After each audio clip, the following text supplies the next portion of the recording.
Centro Espírita Altivo Panfiro. Uma casa de amor.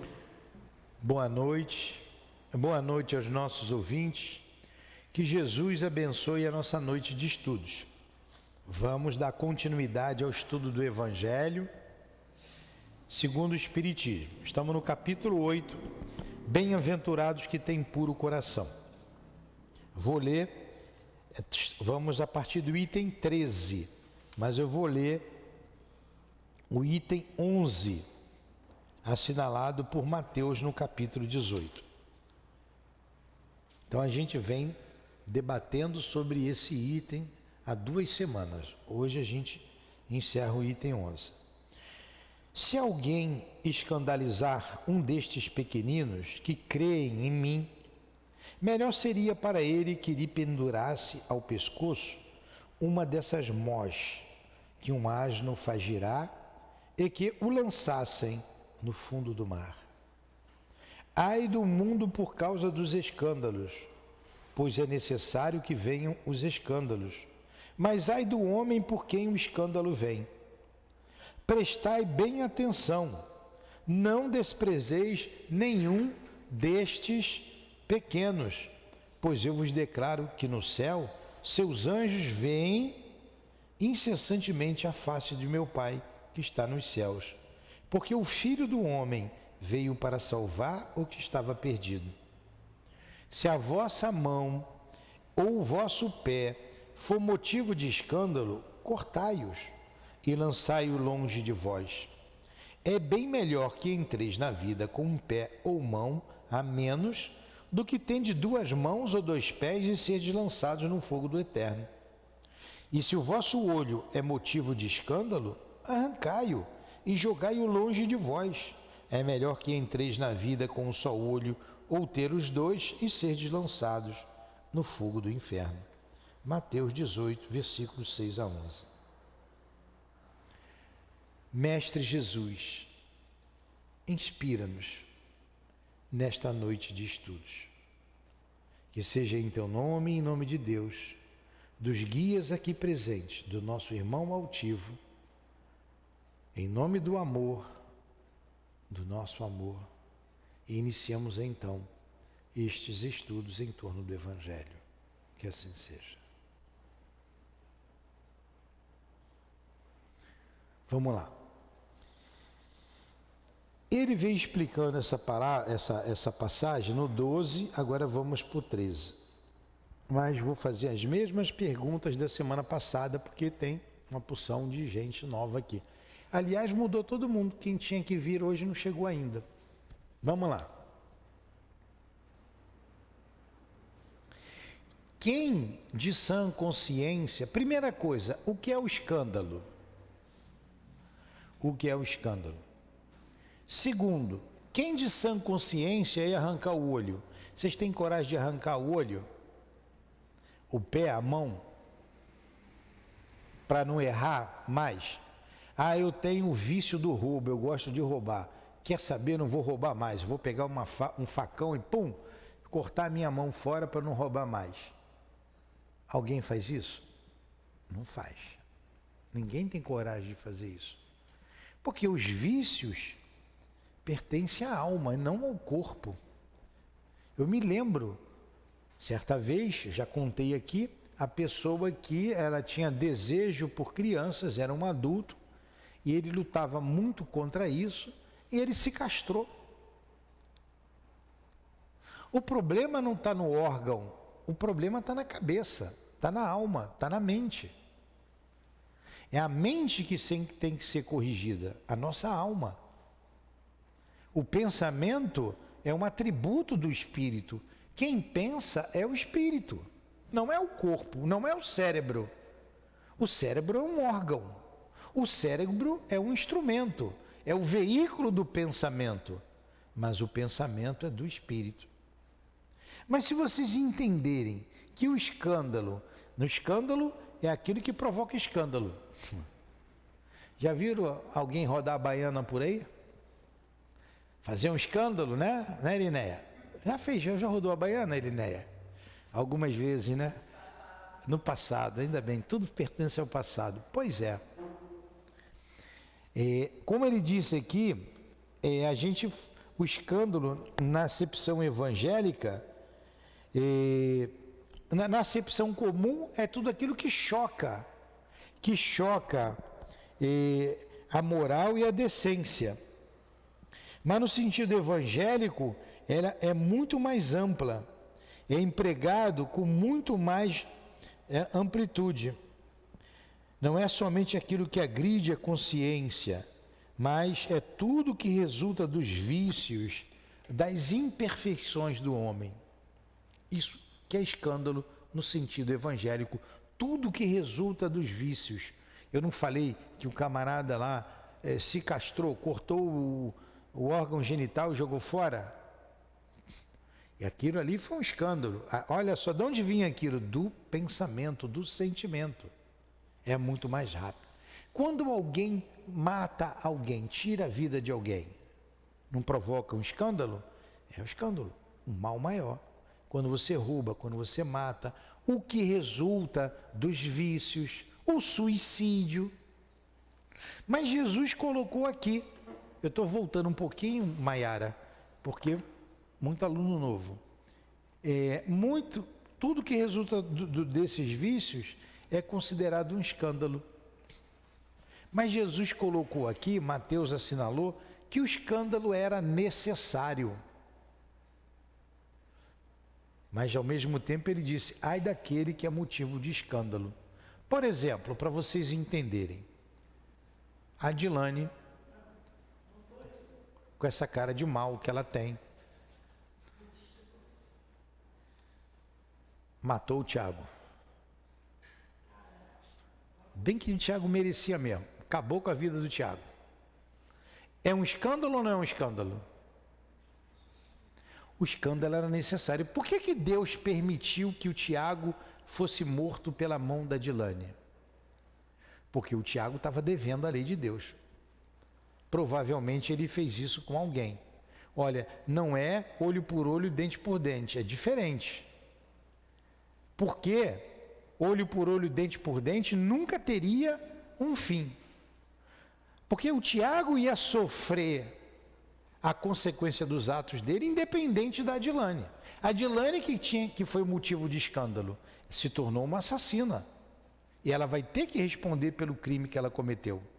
E se o Tiago perdoar, morreu o corpo, ele está vivo. Ele vai embora. Ela vai responder, porque ela deve à lei de Deus e não ao Tiago. Mas se o Tiago quiser se vingar, é um outro problema, é o problema do Tiago, e fica os dois brigando ali. Deus não precisa de que ninguém seja o instrumento do escândalo. A lei se cumprirá. A lei se cumprirá. Não precisa que ninguém venha cumprir a lei de Deus. Aí ele colocou que é melhor que você tire um olho, tire a perna. Ninguém, todos vocês disseram que não tem coragem de fazer isso. Mas quantas pessoas nascem mudas? Quantas pessoas nascem cegas? Quantas pessoas nascem sem os braços? Ou sem as pernas? Não tem? Então nessa passagem está implícita aqui a reencarnação. Muitos reencarnam, não sou digno do meu braço, porque o meu braço serviu para o assassínio. A pessoa sente tanta culpa, o espírito sente-se tão culpado, que ele não admite reencarnar perfeito. O André Luiz conta um caso desse, do filho que agrediu o pai, ele bebeu, ele era estivador, deu um murro no pai, bateu no pai, o pai espraguejou, olha, teu braço vai secar. Jogou uma praga no filho. O filho ouviu aquilo, foi embora, saiu resmungando pela rua, mas ficou com aquilo na cabeça, um carro pegou ele, ele morreu. Ele achou que foi a praga do pai e o braço dele já não mexia mais. Ele, como espírito, já se via sem um braço. Olha a culpa o que faz. Eu contei um exemplo, vou contar de novo aqui. Um exemplo, só um. Não vai ser mais aquele que a Mel contou, não. Uma amiga nossa, a Cidinha, né, que nós evocamos aqui, ó, em nome das irmãs queridas. Ela é uma das irmãs que eu muito admiro, amo, fomos amigos muitos anos, devo muito a ela, me ajudou muito lá no Centro Espírita Leão Denis, ela, Neuza, a Elvira, enfim, era um médium extraordinário. Uma vez ela estava subindo lá a ponte ali em Cascadura e ela viu um homem sentado naqueles carrinhos de rolimã, sem as pernas. E ela disse que era um homem bonito. E ela olhou e falou assim: meu Deus, que pecado! Que homem bonito, sem as pernas. Como médium, ela viu então uma cena. Na mesma hora foi mostrado a ela, numa vida passada, ele discutindo com uma mulher grávida, começou a chutar a barriga da mulher até matar a mulher. Aí ela entendeu, por isso ele veio desse jeito. Então, entrou na vida sem as pernas, para que não seja novamente motivo de escândalo. Opção dele. Remorso, culpa. Entenderam o que é o escândalo? É isso aí. Vamos lá. 13. Vamos continuar aqui na nossa... Podem me perguntar, tá? Quando a pessoa se arrepende, ela nasce sem arrependimento. E quando ela não se arrepende, é quando acontece algo com ela, faz algo que ela fez? Não. É o seguinte. Você reencarna com o objetivo do progresso. Você não reencarna para pagar, como dizem, vai pagar, vai reencarnar. Você reencarna para progredir. O objetivo da encarnação é o progresso. Para uns, expiação. Para outros, missão. Como está lá no Livro dos Espíritos, questão 132. Então, acho que eu não sou missionário, nós não somos missionários, estamos aqui em expiação. Então é porque a gente tem culpa. Mas nós nascemos com o objetivo do progresso. A expiação vai se dar quando você está devendo. Mas você está devendo, você se quitar com esse débito e você progredir. Por exemplo, vamos lá. O camarada, como está lá na história que o André Luiz nos conta. As obras do André Luiz são excepcionais. Do Chico, né? Que o André Luiz escreveu. E ele deveria perder o braço na reencarnação. E trabalhando numa moenda, o dedo prendeu, ele perdeu o dedo mindinho. Ele estava trabalhando no bem, ele era médium, dava passe, era uma pessoa boa, bondosa, perdeu o dedo em vez do braço. Porque a lei é de amor. Sobretudo ela é de amor, ela é de justiça, mas o amor cobre a multidão de pecados. Eu tenho que passar por isso. Não, a gente pode minimizar. Às vezes eu tenho que passar, mas não daquela forma. Olha o caso que nós contamos aqui, que eu vou repetir, do palestrante espírita, que quando foi para casa, saiu lá do Leão Denis, foi para casa, saiu de um centro espírita, tinha feito a palestra, e no caminho, perto de casa, ele viu 2 homens em pé, conversando. E quando ele olhou, ele disse assim: eles vão me assaltar e vão me matar, eu vou morrer. E o que ele fez? Aprumou o peito, não dava para correr, não dava para voltar, também não era dele, né? Ele seguiu firme. Quando se chegou perto dos 2 que estavam no caminho dele, era à noite, ele olhou para os 2 e cumprimentou. Boa noite. Com firmeza. E os homens não fizeram nada, ele passou entre os 2 e foi embora. Quando ele chegou em casa, ele está perto de eu morrer. Ele sentiu a morte. E ele então, conversando com o altivo, falou assim: eu vou morrer. E contou o que eu contei para vocês. Dias depois, ele teve um ataque cardíaco e morreu em casa. Então, pelo mérito dele, pelo esforço dele, em vez dele sofrer um crime, a marca estava ali pedindo reparação, ele teve um infarto. A lei se cumpriu. Não precisou que ninguém fosse instrumentos da lei. Entendeu, Irineia? Mas sempre que acontece uma tragédia qualquer, é porque não é por acaso. A gente vê lá também no livro dos Espíritos, o magnetismo é o piloto de uma ciência. Por exemplo, o tsunami, nós falamos aqui, não teve o tsunami lá na Indonésia, uma ilha daquela lá? Não morreram várias pessoas? Muitos de fora, muitos americanos, muitos turistas.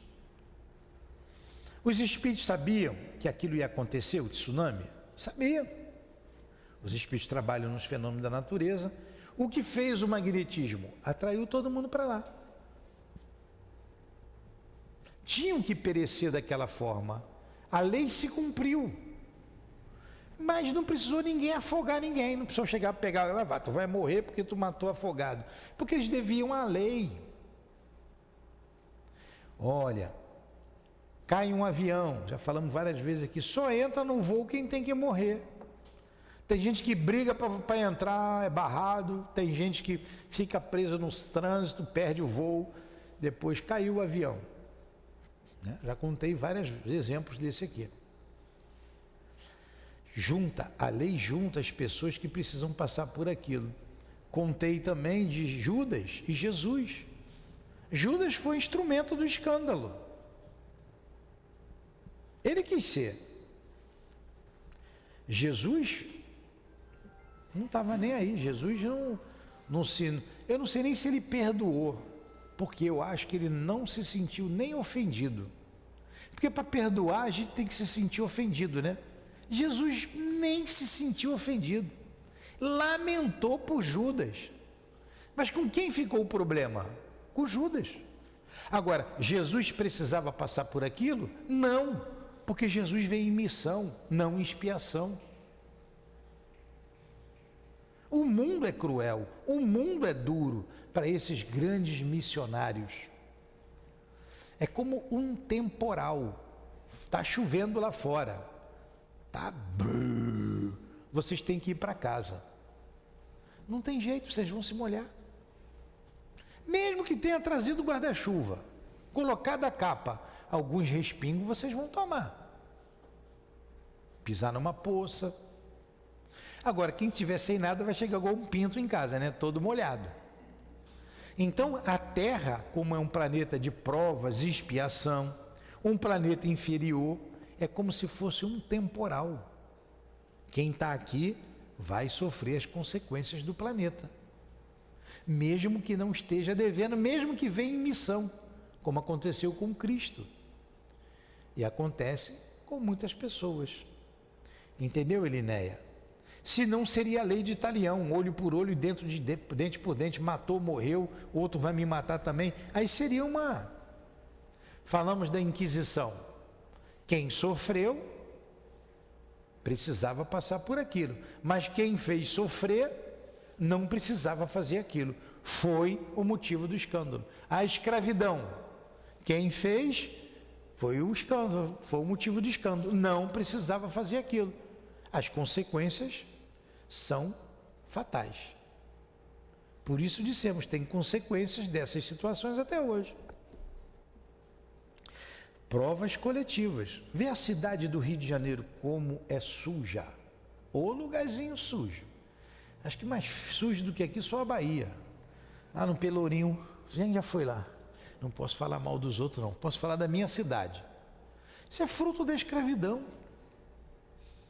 Escravidão. Eles vinham, né, eram tratados como bichos. Está aí, está até hoje. Então, nós temos provas coletivas com a escravidão, com a Guerra do Paraguai. Por quê? A sociedade foi culpada daquilo tudo ali, responde por aquilo tudo. A gente tem consequências. Você vê aí, como nós já dissemos, Itaipu. O Brasil construiu Itaipu sozinho. O Paraguai não precisa daquela energia toda. Metade é para lá, metade para cá. O Brasil constrói a usina, porque o rio separa os dois países e compra a energia do Paraguai, paga eles. Isso foi aquela guerra covarde que foi feita aqui. É só ler a história é bem contada, não é a história com interesses. Mas vamos lá, está aqui, item 13. É necessário que haja escândalo no mundo, disse Jesus, certo? Porque os homens sendo imperfeitos, é o comentário de Allan Kardec, porque os homens sendo imperfeitos na terra são inclinados a fazer o mal, e porque árvores más dão maus frutos, é preciso, pois, entender por estas palavras que o mal é uma consequência da imperfeição dos homens, e não que eles tenham a obrigatoriedade de praticá-lo. Faltou o 13 semana passada, não foi? Nós paramos ali no 11, no 12. Olha só, o mal, Deus não criou o mal. O homem que é mal, que quer ser mal. Nós temos algo, uma das potencialidades da alma, todo mundo tem, todo ser humano tem, é o que se chama de livre-arbítrio. Arbítrio. Ana Luísa, por que você escolheu, por que você colocou essa roupa branca, essa camiseta branca? Você só tinha essa no cabide? Não. Você escolheu essa porque você quis, você escolheu. A gente usa o livre-arbítrio o dia inteiro, desde a hora que a gente acorda. Escolhe a roupa, né? Vai ficar um pouco mais na cama, não vai, fica com preguiça, levanta, não levanta. Então, nós temos algo chamado livre-arbítrio. E a gente, às vezes, usa o livre-arbítrio para o mal. Aí você acaba fazendo o mal. Não tem gente que faz maldade com o outro, porque é simples fazer, porque gosta, ri. Não tem gente que faz maldade com o animal, tortura até o animal, né? A pessoa escolhe aquilo, ela quer amar. Deus nos criou livres e a gente faz escolhas. Não tem gente preguiçosa que não gosta de trabalhar? Você não gosta de trabalhar. Liberdade. Tem consequências.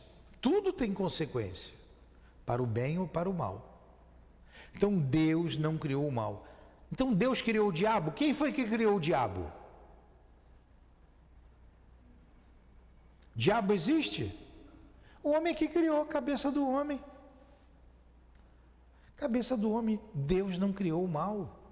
O diabo não existe.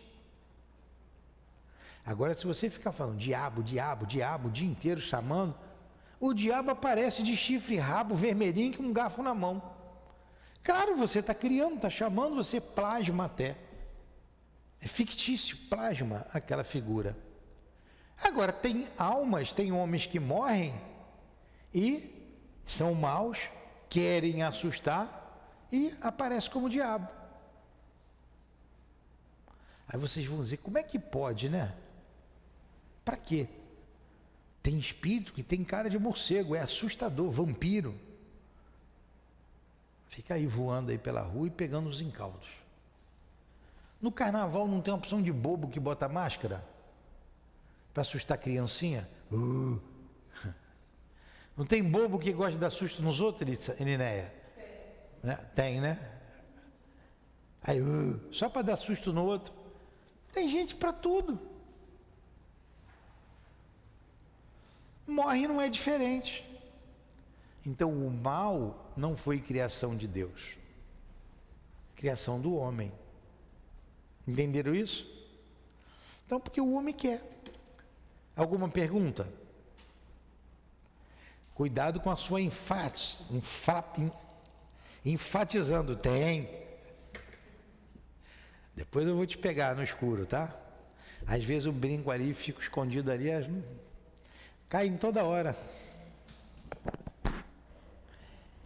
É necessário que o escândalo venha, porque encontrando-se em expiação na terra, os homens se punem a si mesmos pelo contato dos seus vícios, dos quais eles são as primeiras vítimas e cujos inconvenientes acabam por compreender. É igual pedra que desce do rio, elas vêm pontiagudas, uma batendo na outra, uma tritando na outra. Quando chega lá, cai da cachoeira. Quando chega lá embaixo, está tudo arredondinha, né? Bonitinho, tem umas pedras bem bonitinhas, arredondadas, os seixos, como bonitinhos, né? Mas ela era pontiaguda, ela era disforme. Na água, uma batendo na outra, vem rolando a quilômetros e quilômetros de distância, ela fica bonita. O diamante, ele é encontrado bruto, feio na pedra, ele tem que passar pelo esmeril, pelo buril, para brilhar, para ficar bonito. Vocês já viram como o ouro é achado na terra? Às vezes na pedra, feio, aí ele é tirado ali da pedra, ele é levado ao forno alto, com uma temperatura altíssima, ele derrete e a gente faz a joia. A alma humana é a mesma coisa. Ela vem sendo lapidada ao longo dos milênios e a uns com os outros. Nós, na relação com os outros, vamos nos aperfeiçoando. Assim a gente vai vendo a necessidade do altruísmo em vez do egoísmo, da caridade, do amor, em vez do orgulho, da vaidade, a humildade. E a gente vai vendo que quando a gente é humilde, quando a gente é simples, quando a gente pratica o amor ao próximo, a gente é mais feliz. Então é um com o outro. Mas quando eu faço mal e recebo o mal, eu vou também aparando as minhas arestas, eu vou me burilando. É assim, é lei. Ninguém foge à lei. Ninguém foge à lei de Deus. E ele continua: quando estiverem cansados de sofrer do mal, procurarão remédio no bem. O mal faz a gente sofrer. A gente faz o mal, faz o mal, faz o mal, depois sofre o mal, sofre o mal, sofre o mal. A gente colhe o que planta. Sempre, é lei da vida. Ó, o rio está ali atrás. Quem morou aqui há alguns anos atrás, aquele rio ali de trás era bonito, era limpo. Como é o nome daquele rio ali, Iriné? O Rio Morto. Hã? Tinha peixe, era limpinho. Não sei, tem um rio morto lá que agora está sujo, era limpinho. Ali tinha robalo, tinha tudo. Esse que passa aqui atrás do César Maia, limpinho, né?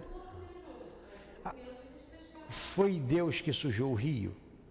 Olha, as comunidades ali perto poluiu o rio. Aí você morre e nasce ali de novo. Aí você tem um monte de criança nascendo ali. Provavelmente ajudou a poluir o rio. Vai encontrar o que fez. Quando eu cortei meu pulso, foi no Rio. Hã? Quando eu cortei o pulso, foi no Rio. Foi no rio? Eu caí e a minha prima, que era vizinha lá do meu pai, quando quebrava as coisas, ela jogava no Rio. Aí quando eu caí, eu fui sair do Rio e eu cortei o pulso. Pois é. Tinha 9 anos. Quando jogando coisas no rio. Depois a gente vai colher daquela água. Nós teremos que limpar o rio. Nós teremos que limpar os mares. Eu estou falando da natureza, como a gente tem que limpar a alma. São as coisas materiais, são as coisas morais, as situações morais. E a gente vai colhendo o que planta. Tem um ditado: quem planta vento, colhe tempestade. Colhe tempestade.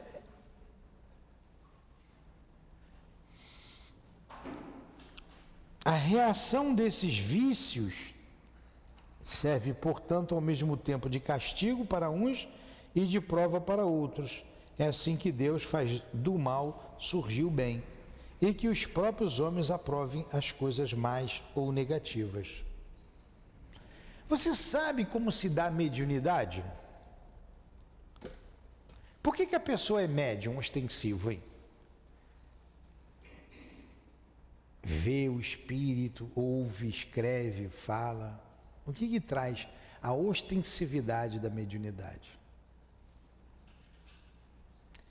Quem responde isso é o André Luiz. Ele diz que é em função de uma descompensação vibratória. O médium descompensado vibratoriamente. Há uma descompensação vibratória. Diz lá o André Luiz. E o que é a descompensação vibratória?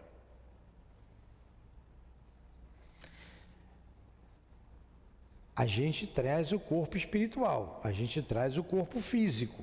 Né? A mediunidade está no organismo, está no físico, como diz o Kardec. Mas ela vem lá do corpo espiritual. E o corpo é formado de quê? De átomos. Os átomos têm um núcleo com prótons e nêutrons, não é? E tem elétrons em torno do núcleo, não tem? Já viram aquelas figuras do elétron em torno do núcleo? Do núcleo? Pois é. E o átomo gira em torno do núcleo e ele gira em torno do seu próprio eixo também. O que tem no macro, tem no micro. Você vê o sistema solar. Tem um núcleo, que é o Sol, e tem os planetas, que giram, cada um na sua órbita, numa elipse, em torno do Sol.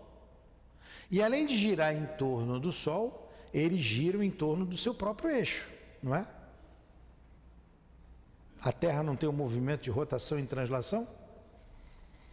Translação, em torno do Sol, rotação, em torno do seu eixo. Quanto tempo dura a translação? 1 ano. A rotação 24 horas. É noite aqui, no Japão é dia.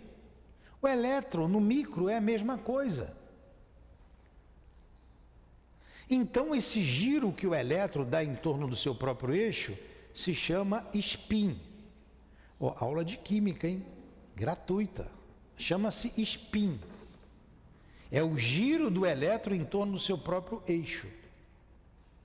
Spin. Diz André Luiz, a ação contínua do homem no bem ou a ação contínua do homem no mal faz com que o spin seja contrário. O elétron gira contrário. Ele tem um giro em torno do seu eixo, ele faz o giro contrário. Acho que ele gira assim, passa a girar assim. Esse giro contrário é que se chama descompensação vibratória. E essa descompensação, né, nessa miríade de átomos que nós temos no nosso corpo físico, causa a mediunidade. Então a mediunidade, aqueles médiuns ostensivos, ou tem a ação contínua no bem, ou teve a ação contínua no mal. Olhando para a gente sempre foi bondoso, caridoso, foi missionário? Não, Elinéia, você é coisa ruim. Não, coisa ruim. Aí vem mediunidade, igual essa aqui, ó, que está dormindo ali, ó. Pior ainda do que a gente. Fala, Maiara. Mas essa questão da descompensação, ela não é a causa, ela é o efeito. A causa foi a ação no bem ou a ação no mal. A causa foi isso aí. Você vê a Dona Ivone com aquela mediunidade toda. Suicídio, 1 suicídio, 2 suicídio. Né? Fez muita gente sofrer, sofreu muito. Vem com a mediunidade exacerbada. Choque vibratório, choque anímico. Entendeu? Então, é o que ele está dizendo aqui. É o que a gente está falando. Então, tudo tem consequência. Tudo tem consequência. E Deus é tão bom que você faz o mal, Ele te dá um instrumento para você recuperar rápido. Se recuperar rápido, que é a mediunidade. Você trabalha 10, 20, 30 anos, 40, 50 anos dando passe nos outros. Quantas pessoas você aliviou a dor com passe? Você nem sabe. Olha quanto bem você fez dando passe em alguém, levantando o ânimo, encorajando, curando as pessoas. A mediunidade de cura. Quanto bem você faz dando mensagens otimistas do mundo espiritual, consolando as pessoas, que a mediunidade é para consolar, instruindo as pessoas, porque ela veio para instruir, consolar. Quanto bem faz a si e à humanidade. Você está fazendo bem para você mesmo. Você está se recuperando de uma maneira mais rápida dos males que você cometeu. Como eu sei que eu sou coisa ruim, eu não paro de dar passe. Toda hora eu dou passe. Vamos dar passe. Vamos dar passe. Pelo menos estou levantando os defuntos que eu já fiz. Ser defunto um dia. Eu não tenho essa intenção, isso não vem na minha cabeça. Mas você vai, normalmente, entra no seu cotidiano, no trabalho da casa. E você vai se transformando, porque você fica feliz em ver o outro bem. Você fica feliz em ver que o outro entrou caído e saiu bem. Isso te faz bem. Aí você, poxa vida, que coisa boa. Mas antes, lá atrás, a gente fazia o mal e ficava feliz porque o outro saía mal. Olha como o trabalho no bem recupera a gente rápido. Tem gente que chega aqui tomando tarja preta, tarja roxa, marrom. Acho que tem roxa, marrom, tudo que não... né? Vai diminuindo, começa a dormir bem, por causa do trabalho, de amor ao próximo. Deus, como disse, se troca por tão pouca coisa, disse um colega uma vez, né? Basta você fazer o bem, e é isso que Ele quer. E nós viemos para isso. Sabe qual é o objetivo da vida? Claro que é o progresso, mas a gente está aqui para amar. Só para amar, desenvolver o amor. A gente veio para amar o outro. A gente não ama porque não quer. Tanto que Jesus recomendou, amai-vos uns aos outros como eu os amei. Porque o mal, ele é fruto do mal que a gente faz ao outro. Ou a nós mesmos. Então eu preciso amar, a mim é o meu próximo. Se eu não fizer mal para ninguém e fazer o bem, eu estou progredindo. Por isso que a gente veio e precisa sempre fazer o bem. Sempre. É que a gente não faz, por isso que a gente sofre. Alguma pergunta? Mas como você só faz o bem e sempre E tem como recompensa o mal. Então vamos lá, vamos pegar o modelo. Jesus. Jesus só fez o bem. Curou tantas almas, tantas pessoas, gente com lepra, levantou aleijado, curou cego, ensinou ao homem a vida futura, falou do amor, comprovou tudo o que falou, o que fizeram com ele. Levantaram o falso testemunho, pediram para soltar Barrabás, botaram uma coroa de espinho na cabeça dele, debocharam, zombaram, carregou a cruz, mataram ele asfixiado. Sabia que a morte na cruz, você morre por asfixia? É uma morte crudelíssima. Tanto que na Páscoa, eu repito, alguns já ouviram, a gente fala de novo, não podia ficar preso na cruz de um dia para o outro. Então eles no dia seguinte era a Páscoa dos judeus, eles pegavam uma madeira e quebravam as pernas daquele que estava lá. Está escrito lá, não, o osso foi quebrado. Foram lá ver, ele já estava morto. Porque os mais fortes, eles estavam presos aqui, eles seguravam para respirar aqui. Quando cansava, caía, fica sem respiração, morre asfixiado. O que eles faziam? Segurava na perna. Cansava a perna, segurava no braço, e assim ia, braço, perna, braço, perna. Quem tinha força demorava mais a morrer. O mais fraco morria mais rápido. E assim morria, asfixiado. E Jesus fez o que para morrer asfixiado? Jesus fez o que para ser traído por um amigo? Para que vens, amigo? Ele se dirige a Judas. Quando interrogado pelo sumo sacerdote, ele responde, o soldado lá, o pretoriano, dá-lhe um tapão no rosto dele. O que ele fala? Se respondi mal, me mostra onde eu errei. Mas se respondi bem, por que me bate? E assim a vida de todos os grandes homens. Nós não falamos que a terra é um lugar de sofrimento? Que bom que agora você não está fazendo a ingratidão. Que bom que você não é mais a ingrata. Pena daquele que é ingrato. Que bom que não somos mais nós que roubamos. Ah, o fulano me roubou. Ninguém gosta de ser roubado. Mas que bom que eu não estou mais roubando, eu não faço mais isso. Fulano matou. Poxa, que bom, eu não sinto mais vontade de matar. Fulano me tirou a vida, me matou. O problema é dele, não é mais meu. Pensa assim. Porque o justo dos justos sofreu sem necessidade. Por que eu não posso sofrer? E a vida na terra é de dor, é de sofrimento. Aqui não é país das maravilhas, mundo das maravilhas, não. Tem mundo pior, onde tem ser primitivo. Tem canibalismo. Elinéia, se tu encarnar lá gordinha, vira churrasquinho, ou sopa dos homens lá. Então, tem lugar, tem planeta pior do que a Terra. A Terra já foi o mundo primitivo. Aqui é um lugar de dor. Vem para cá quem está devendo a lei de Deus. Não é devendo ao outro, não. A lei de Deus. Mas a gente pode sair da Terra e ir para um mundo melhor. Tem mundos belos, divinos, mundos felizes, onde não tem mais fome, não tem guerras, não tem doença, o corpo é mais sutil. Só depende de nós. Suportar. A gente não colhe o que planta?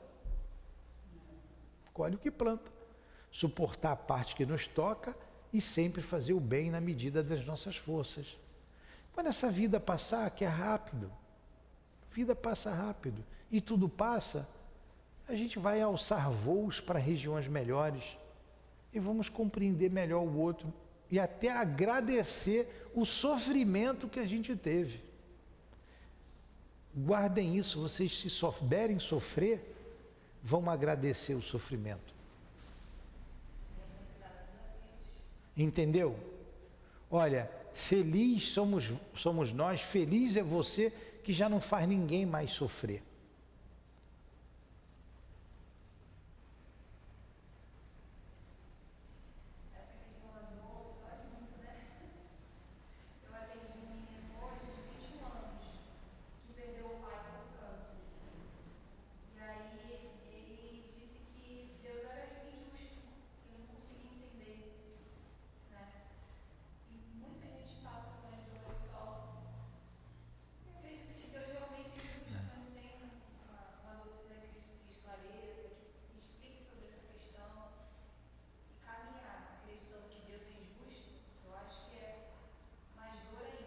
Mais dor ainda, é blasfemar e ter dor. Eu vou repetir o que você falou para as pessoas escutarem em casa.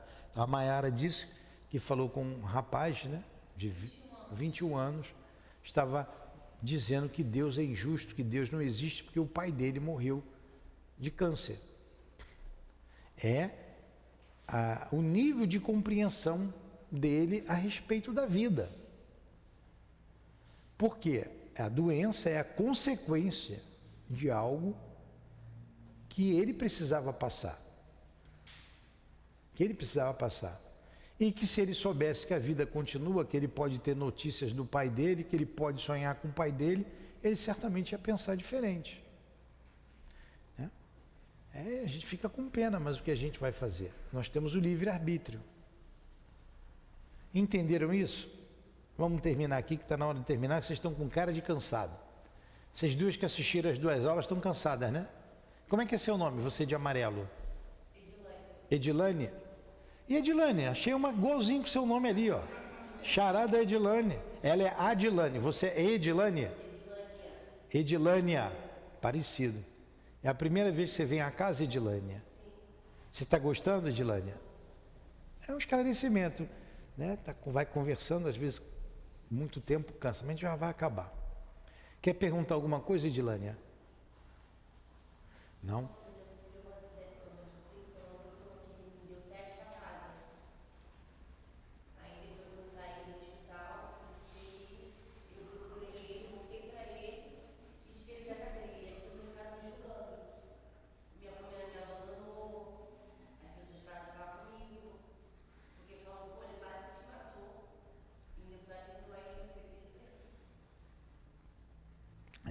É uma experiência dolorosa que você está passando.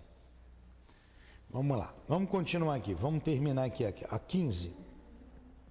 Se é assim, pode-se dizer que o mal é necessário e durará para sempre, pois ele, se desaparecesse, Deus seria privado de um poderoso meio de castigar os culpados. Portanto, é inútil procurar melhorar os homens. Mas se não houvesse mais culpados, não haveria mais necessidade de castigos. Suponhamos que a humanidade toda seja transformada em homens de bem. Nenhum homem procurará fazer o mal e ao seu semelhante. E todos serão felizes, porque todos serão bons. Esse é o estado dos mundos avançados, onde o mal foi excluído. Esse também será o da terra, quando ela tiver progredido suficientemente.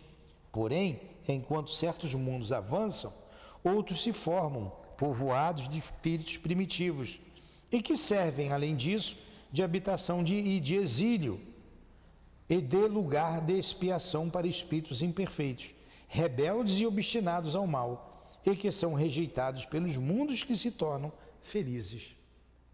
Então a Terra já foi um mundo primitivo, nós já avançamos bastante, mas não o suficiente. Então, quando nós nos transformarmos em homens de bem, a Terra será um mundo feliz. Mas isso também, Deus determina épocas para isso. Porque tem muita gente querendo fazer as coisas certas. Então, estamos numa época de transição. Nós passaremos a ser, em breve, mundo de regeneração. Essa transição já vem ocorrendo há alguns séculos. Então, a gente está agora numa transição, no final da transição. Mas tem muita gente ainda querendo o mal, fazendo o mal.